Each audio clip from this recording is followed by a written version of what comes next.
Bom, então nós falamos lá do artigo 950, sobre as despesas de tratamento, questão de danos. Agora nós estamos no artigo 951. O disposto nos artigos 948, 949 e 950 aplica-se, ainda no caso de indenização devida por aquele que, no exercício da atividade profissional, por negligência, imprudência ou imperícia, causar a morte de paciente, agravar-lhe o mal, causar-lhe lesão ou inabilitá-lo para o trabalho. 951, quando ele fala que indenização por aquele que, no exercício da atividade profissional, causar a morte do paciente, ele está falando aqui nos casos de erro médico, ou pode ser erro odontológico, ou seja, profissionais da área da saúde, né? Pode se aplicar nesse caso, ou em algum outro que a pessoa tem que trabalhar com o paciente e lhe causa essa lesão ou inabilita essa pessoa para o trabalho, né? Causando morte ou algum mal assim. Inclusive, ele fala aqui agravar-lhe o mal. Mas vocês perceberam aqui que, por força do artigo 951, essa responsabilidade civil que seria subjetiva, tá? Porque ele fala aqui, ó, no exercício da atividade profissional por negligência, imprudência ou imperícia. Então, profissionais da área de saúde em geral, que tem sob sua responsabilidade um paciente, por exemplo, um radiologista, que está ali manuseando um aparelho e causa uma lesão na pessoa, provando a imperícia dessa pessoa, imprudência, negligência, ele tem que causar também, ele é responsável pelas indenizações que a gente falou aqui até agora. 952. Havendo usurpação ou esbulho do alheio, além da restituição da coisa, a indenização consistirá em pagar o valor das suas deteriorações e o devido a título de lucros cessantes, faltando a coisa, dever-se-á reembolsar-se o seu equivalente ao prejudicado. Parágrafo único. Para se restituir o equivalente, quando não exista a própria coisa, estimar-se-á ela pelo seu preço ordinário e pela sua afeição, contanto que este não se avantaje àquele. Bom, aqui está falando dos casos de usurpação ou esbulho. Vocês vão estudar especificamente esse tema em direito das coisas, mas seria, por exemplo, o que é usurpar-se? É se utilizar de um bem do outro de maneira incorreta, além do uso devido, né? Por exemplo, eu autorizo alguém a usar a minha casa para moradia. E a pessoa resolve fazer na garagem um comércio. E, em razão desse comércio, ela estraga o piso, estraga a garagem, estraga o prédio em si, né? Então, ela usurpou do seu direito. Ela foi além do que lhe era permitido, que era para moradia, ela deu um outro fim para aquele imóvel. Esbulho é tirar de alguém a coisa, sem a pessoa saber. Acontece esbulho nas situações em que a pessoa invade o imóvel de outra, né? Então, no caso de uma invasão, se esse imóvel deteriorar, ele vai ter que arcar com as despesas dessa deterioração. Se esse imóvel se perder, ou seja, ele é inabitável por algum motivo, né? Não dá mais para trabalhar, morar nele por conta dessa invasão, ele vai ter que pagar o valor desse imóvel. E esse valor, ele inclui não só o valor do mercado, né? Que é o que fala aqui o parágrafo único, mas também se esse imóvel tiver um valor afetivo, a parte, além de pagar esse valor do mercado, ainda vai pagar esse valor que a pessoa tinha afetivamente por esse imóvel, por esse bem. Eu estou dando exemplo de imóvel, né? Mas pode ocorrer também nos casos de imóveis. Por exemplo, carros, veículos, né, que a pessoa pode usurpar de seu direito sobre aquele carro. Por exemplo, eu empresto meu carro ao meu sobrinho e ele vai dirigir embriagado. Então, eu autorizei ele a usar o carro para estudar, e aí ele usa o carro estuda e vai para o boteco e dirige o carro bêbado. Então, ele está usurpando desse direito, eu teria direito de cobrar dele uma indenização em razão disso. Bom, 953. A indenização por injúria, difamação ou calúnia consistirá na reparação do dano que delas resulte ao ofendido. Parágrafo único. Se o ofendido não puder provar prejuízo material, caberá ao juiz fixar equitativamente o valor da indenização na conformidade das circunstâncias do caso.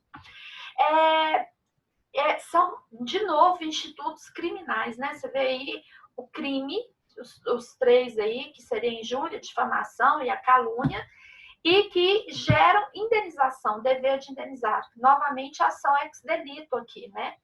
Então, injuriar é falar mal de alguém, difamar é dar um apelido que prejudica a fama da pessoa, né? Por exemplo, falar que a pessoa é mau caráter, é um safado. Caluniar é imputar um fato criminoso. A pessoa falar que ele é estelionatário, que ele não paga as contas. Então, isso aí gera o dever de indenizar tanto material como moral. Moral, ele é in re ipsa. Agora, o dano material, se provar que em razão dessa injúria, calúnia ou difamação, a pessoa teve um prejuízo financeiro, ela tem direito também ao dano material. E lembrando que a empresa também, ela tem direito a dano moral, tá? A pessoa jurídica também tem direito a dano moral. Só que a prova é objetiva, não é igual o dano moral subjetivo. Eu não aplicaria aí, por exemplo, a simples dor, né? A simples honra não seria suficiente aí para eu avaliar subjetivamente, no caso de uma pessoa jurídica, o seu dano moral. Eu teria que ter provas desse dano moral. Por exemplo, a negativação indevida de uma empresa, o protesto indevido de uma empresa, certo? Provar que estão difamando a empresa nas redes sociais. Em razão dessa difamação, a empresa caiu às vendas, ela tem provas disso no seu controle contábil, tudo isso seria passível de dano moral, tá? 954. A indenização por ofensa à liberdade pessoal consistirá no pagamento das perdas e danos que sobrevierem ao ofendido, e se este não puder provar prejuízo, tem aplicação disposto no parágrafo único do artigo antecedente, que é o caso, se ele não puder provar o prejuízo material, o juiz, equitativamente, ele vai fixar uma indenização conforme as circunstâncias do caso. E o parágrafo único diz que consideram-se ofensivos à liberdade pessoal. Primeiro, o cárcere privado. Por exemplo, no caso de sequestro, né? Segundo, a prisão por queixa ou denúncia falsa ou de má-fé. E o terceiro, a prisão ilegal. Então, esses três casos geram o dever de indenizar a pessoa que é vítima de sequestro, né? A pessoa que... tem muitos casos, quando eu falo sequestro, não só quando ela é tirada do seu... por um terceiro, né? Existe cárcere privado em família. Então, a pessoa, por exemplo, marido não deixa a mulher sair, coloca os filhos em cárcere privado, né? Tudo isso gera o dever de indenizar, que envolve também o dano material. Por isso que volta lá no artigo 953, parágrafo único, quando a parte não pode provar o dano material que sofreu, o juiz ele vai avaliar caso a caso. Imagina uma situação que a pessoa, um jovem, ele é colocado em cárcere privado há mais de 3 anos. Em razão disso, ele perdeu oportunidades na vida de estudar, de poder trabalhar. Então, ele teria direito a um dano material em razão disso, e o juiz vai avaliar quais seriam as possibilidades que ele teria, se ele tivesse estudado, né, qual profissão ele poderia ter. Tudo isso vai ser avaliado caso a caso. E, lógico, independente dessa pessoa ter direito ao dano moral, tá? Outra situação aqui é no caso de prisão ilegal. Nós acompanhamos vários casos aí no judiciário brasileiro falando que o fulano foi preso indevidamente, né? As provas apontaram que ele seria o criminoso, depois provou que não era. Então, essa pessoa também, além do dano moral, ela tem direito ao dano material e pelo tempo que ela ficou nesse presídio, né? Você vai considerar esse tempo aí para ver dentro da profissão. É o mesmo cálculo que nós falamos lá do 949, tem aí, vai fazer uma questão do lucro cessante, quanto que ele poderia crescer nessa empresa se ele estivesse trabalhando regularmente na empresa. Bom, pessoal, terminamos a matéria nossa de responsabilidade civil com comentário dos artigos. E agora eu vou estar revisando com vocês o material que eu pedi para vocês lerem. Eu não sei se alguém começou a ler aí. Eu vou apontar alguns aspectos importantes do material, da apostila. Deixa eu abrir aqui. Se alguém tiver alguma dúvida, pode ir falando, tá?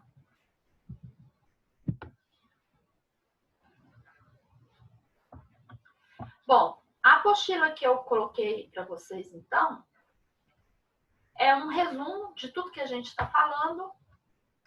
Ela é publicada. Entra.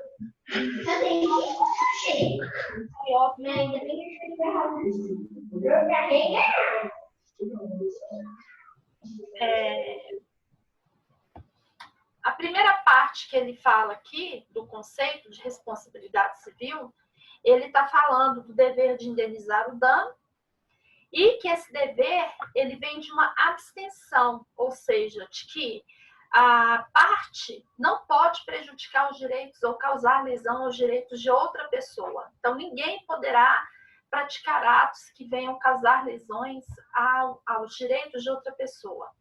E esse dever de abstenção, que é imposto por lei, ele é conhecido como nemmen leder, ou seja, ninguém é dado o direito de causar prejuízo a outra.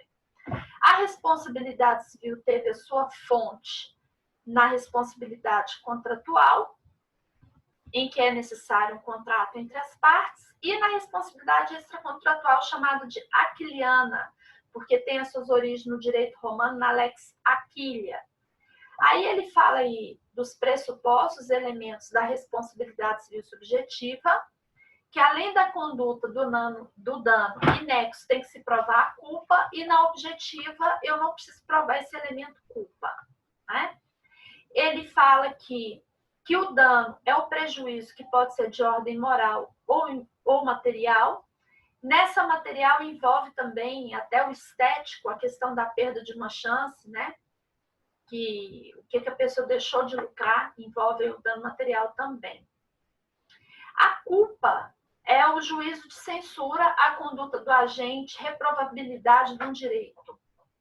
E ela decorre do dolo, negligência, imprudência ou imperícia.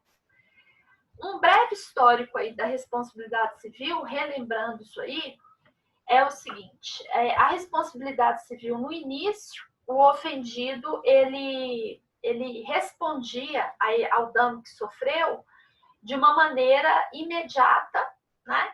Movido pelo instinto. Isso ficou conhecido como vingança privada.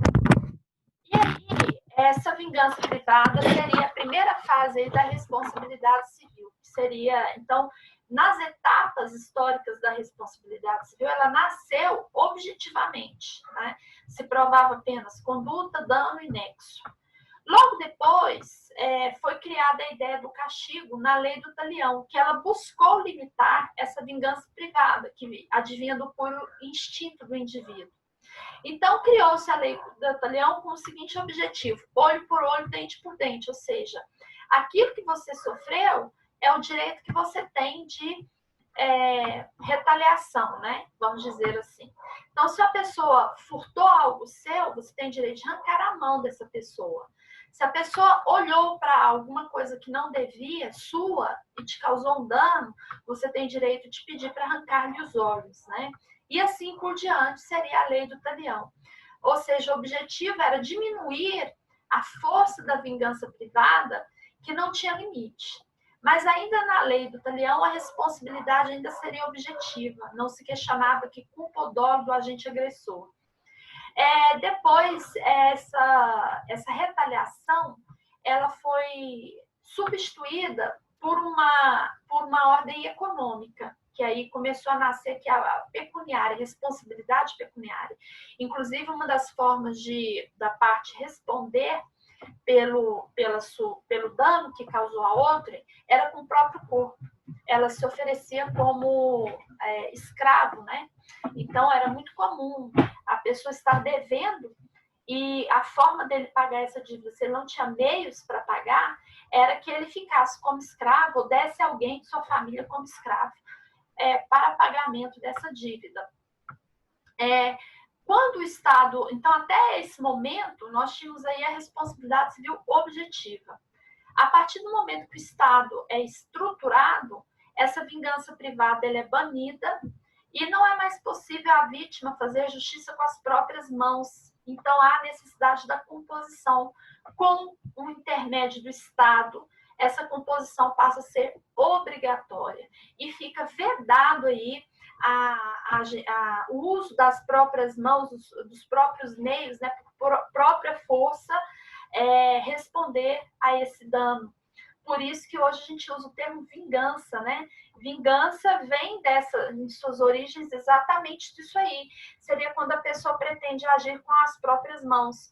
E por força do Estado, o correto é você buscar o judiciário para fazer valer os seus direitos, né?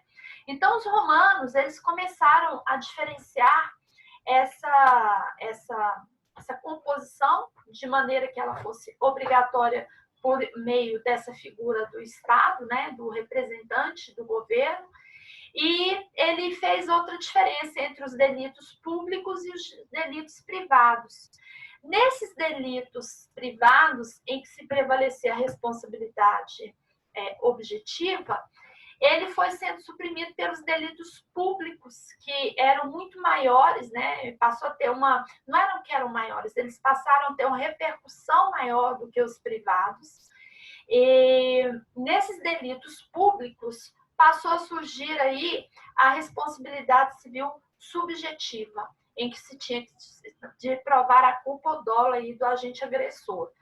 Bom, com a Lex Aquila, houve, então, o princípio geral do dano e a ideia de culpa. E aí veio, então, a consagração aí da responsabilidade civil subjetiva, chamada de extracontratual ou também aquiliana. O direito francês, com o Código de Napoleão, reforçou essa responsabilidade civil subjetiva e o direito brasileiro, ele tem tanto a aplicabilidade da responsabilidade civil subjetiva como objetiva. A subjetiva, nós lemos o artigo 186, né, do Código Civil. O 927, no caput, ele fala tanto da subjetiva, mas quando ele vai para o parágrafo único, ele fala da objetiva. E no direito, nós falamos da teoria do risco.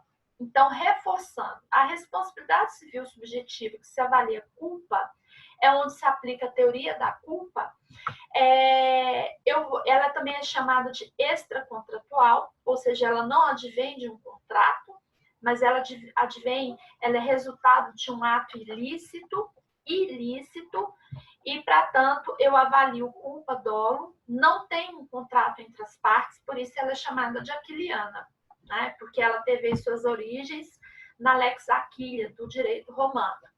A responsabilidade civil objetiva, que nós fechamos a nossa leitura agora, cuidado com isso. Ela advém também do contrato, por isso que ela é chamada também de contratual, mas ela também advém de uma relação que não seja contratual, mas por força de lei deve ser observada, com fundamento na teoria do risco, que a gente estudou as subteorias do risco, né?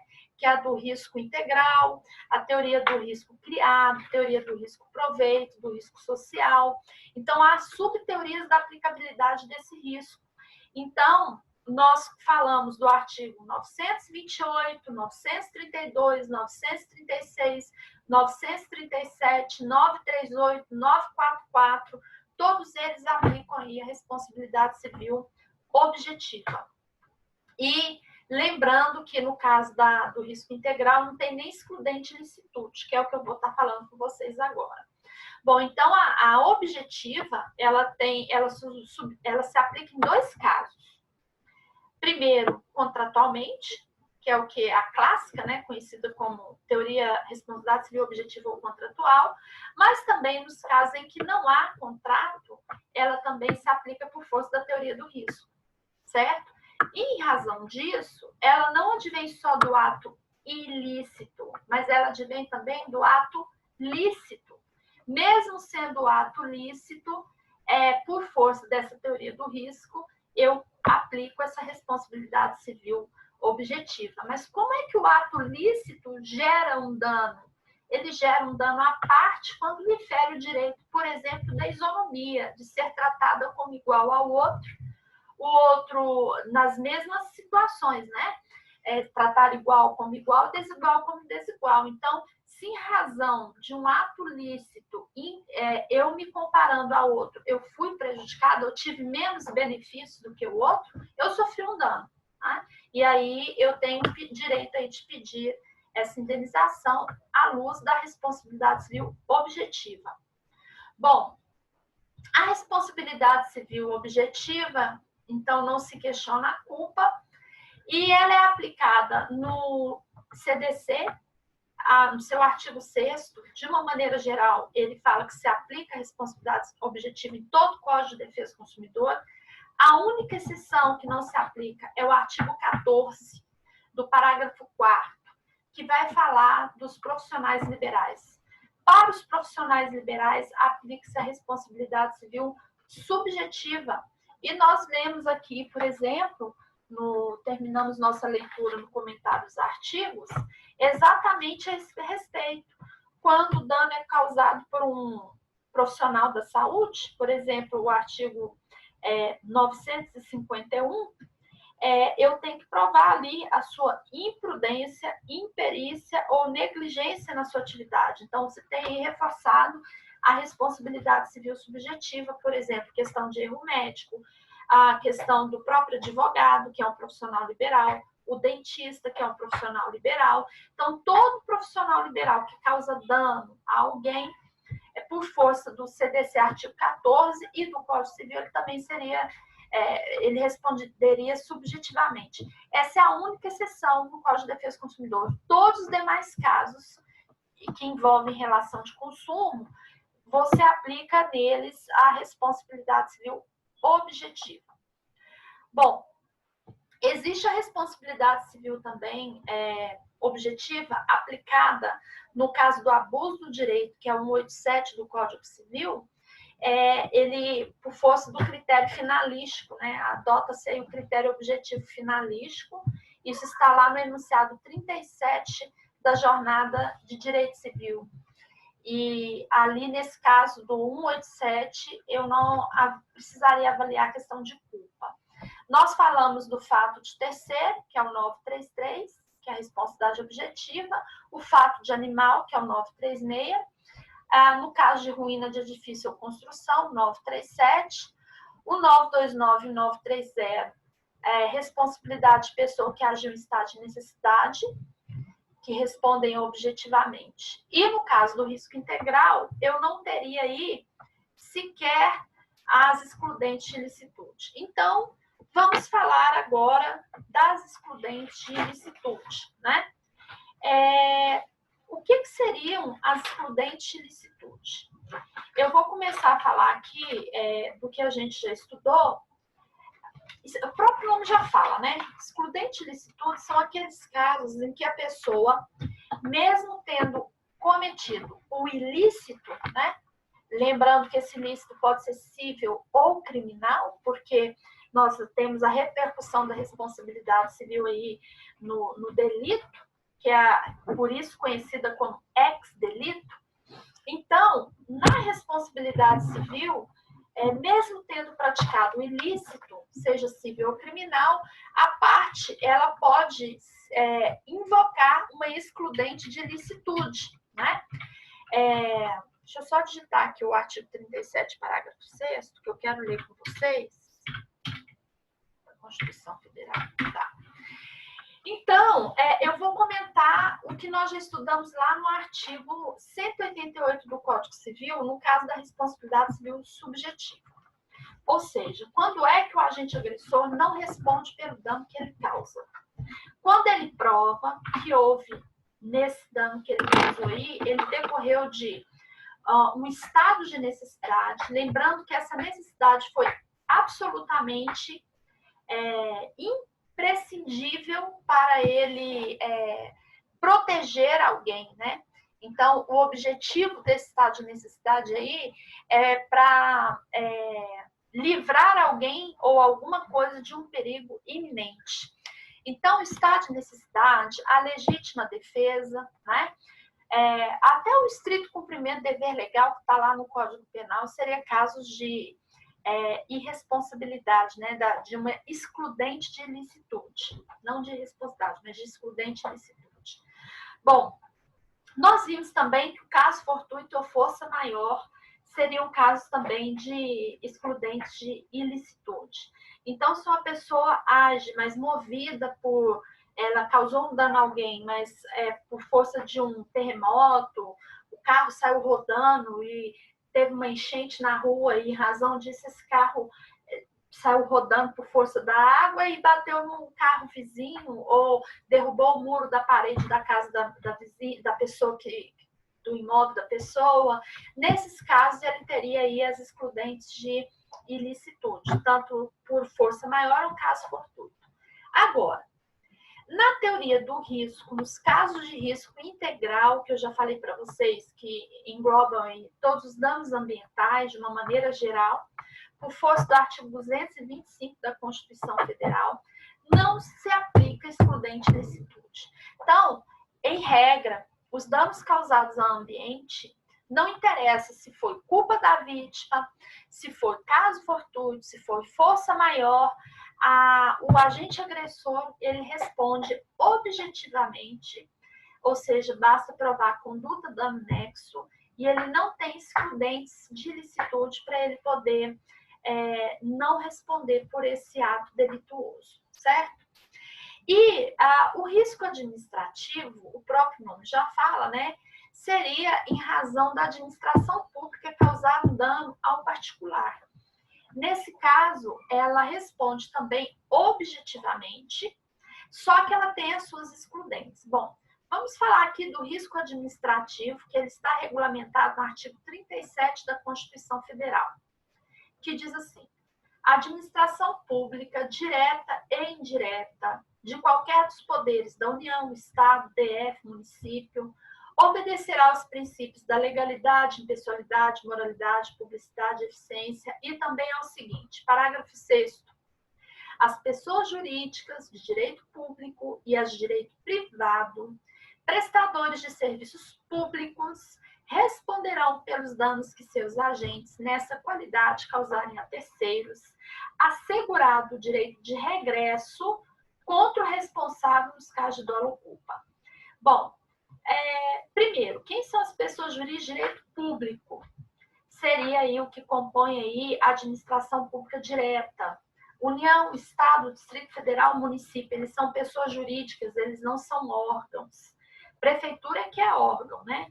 Detran, Rápido, VAPT, VUPT, que tem lá diversos órgãos lá dentro. Então, não se confunde pessoa jurídica com órgão. Então, pessoa jurídica é o ente que é sujeito de direito, então ele responde, né, por seus atos. Ele é um sujeito de direito e obrigações.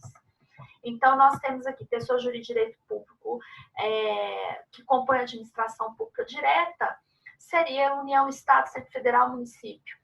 E a pessoa jurídica de direito público de direito privado, que compõe a administração indireta, que seria um caso de descentralização desses serviços aí, nós teríamos aí as empresas estatais, que englobam a sociedade de economia mista ou empresa pública, por exemplo, Caixa Econômica Federal, Banco do Brasil, Correios, e demais pessoas de direito privado que prestam serviços públicos. Por exemplo, em Anápolis, pessoa jurídica de direito privado que presta serviço público, Urban, pessoa jurídica de direito privado que presta serviço público, Saneago. Saneago só tem o nome de Goiás, mas ela é uma empresa privada.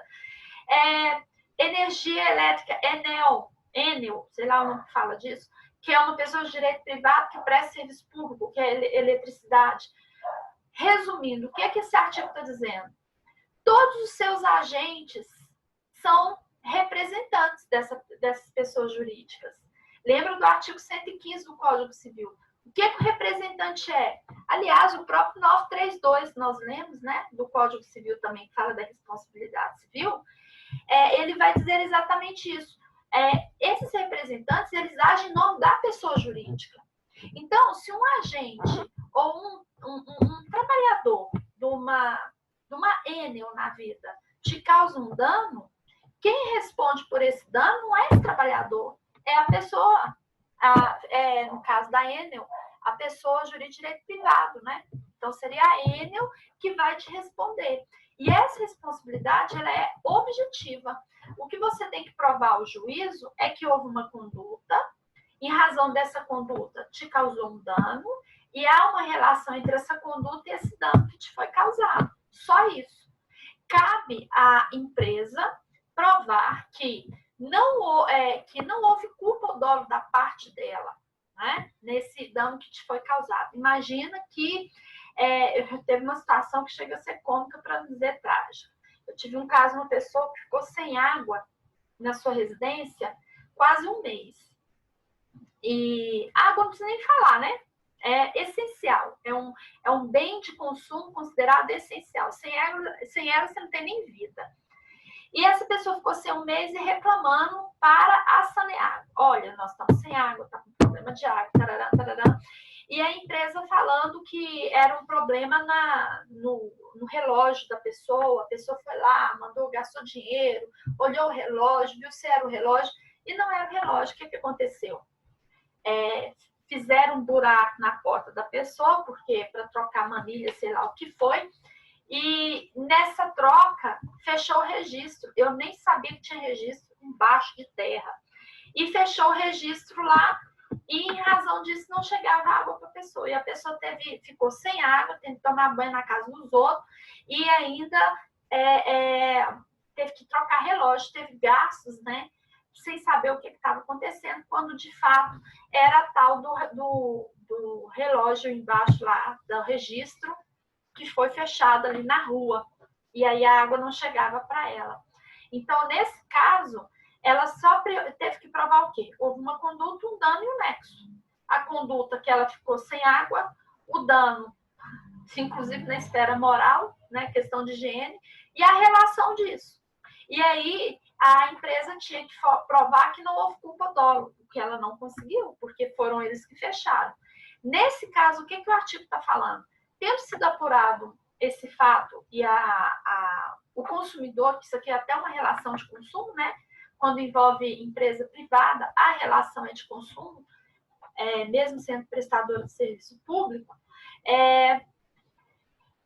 Aí sim, quando ela foi indenizada pelo dano moral aí que ela sofreu e dano material, a empresa tem direito de entrar com a ação de regresso. Aí, quando essa empresa vem entrar com a ação de regresso contra o seu funcionário, aí sim ela tem que provar a culpa ou dolo desse funcionário. Então, ela pode descontar o que ela... Por exemplo, imagina que ela indenizou essa consumidora aí que ficou sem água por 5 mil.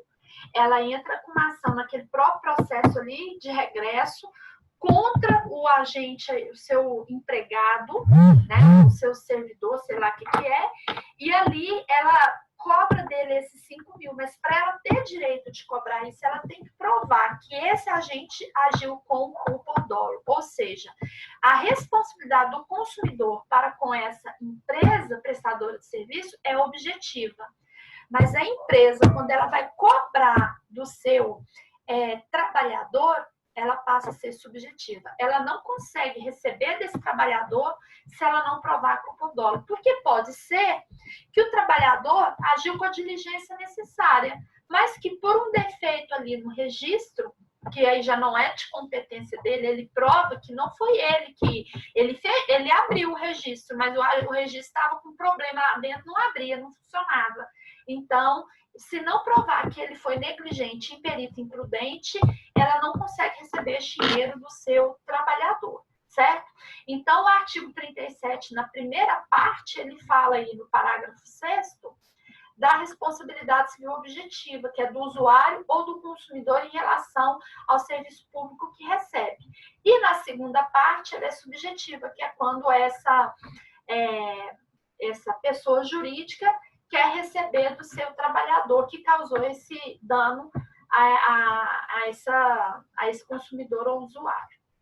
Bom, e aqui, gente, tem 7 minutos. Eu acho que eu consigo terminar essa aqui vou conseguir, do risco administrativo, e aí aula que vem, a gente volta continuando com a revisão, tá? Porque nosso conteúdo praticamente, aliás, nosso conteúdo já acabou, o comentário dos artigos. Então, eu vou comentar agora só o apostilado, peço que leiam esse apostilado que eu postei. Bom, continuando aqui, além desses casos, então, que eu tenho aqui, dessa leitura, né, que se aplica tanto à responsabilidade civil objetiva como subjetiva, existem as excludentes de licitude da administração. Por isso que o risco administrativo ele é diferente do risco integral.